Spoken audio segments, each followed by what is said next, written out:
Sophie Le Cerf, je travaille pour le Comité régional des pêches et des élevages marins de Bretagne. Je travaille sur la prise en compte de la pêche au sein des aires marines protégées. On a aujourd'hui 55% de nos eaux territoriales dans lesquelles pêchent tous les jours les pêcheurs qui sont désormais classés en aires marines protégées. Le projet Respect, il est né suite à la mise en œuvre des analyses risque pêche sur les sites Natura 2000 de Bretagne. C'est un projet porté par le Comité régional des pêches avec les 4 comités départementaux bretons. Et il a pour objectif de sensibiliser les pêcheurs à la biodiversité marine et aux pratiques de pêche durable. Il est à l'échelle de la Bretagne et touche tous les pêcheurs embarqués de Bretagne, les pêcheurs à pied et les récoltants d'algues de rive.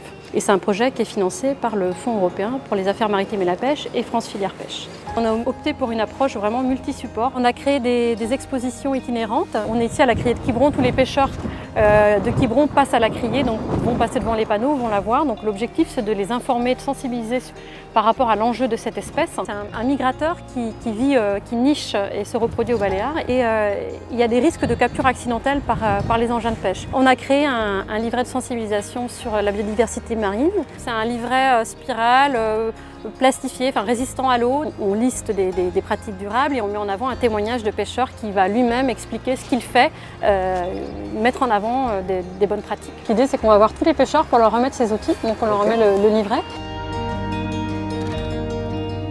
On a créé un outil pour lequel il y avait vraiment un besoin qui était ressenti depuis longtemps. C'est des données géographiques environnementales compatibles avec les ordinateurs de bord et les logiciels de navigation Maxi et Time Zero. Il y avait un vrai besoin en fait pour les pêcheurs de repérer sur leur table de navigation les zones de fermeture. Ça va être les périmètres d'aires marines protégées, les périmètres des sites Natura 2000, de la localisation précise de certains habitats comme le merle et les herbiers. Ça leur permet de superposer en fait ces informations géographiques avec leur traîne de pêche. Et les mises à jour de toutes les données quand il y en aura. Voilà, parce qu'on fera des mises à jour réglementaires. C'est pas mal. Les pêcheurs en fait sont satisfaits que ce soit une démarche informative et de sensibilisation et pas une démarche réglementaire. Nous, on est sur le terrain, on commence toujours par faire un état des lieux, un diagnostic de la pêche professionnelle sur l'aire marine protégée considérée. Il y a énormément d'enjeux sur des habitats très importants comme le merle, les herbiers, les récifs.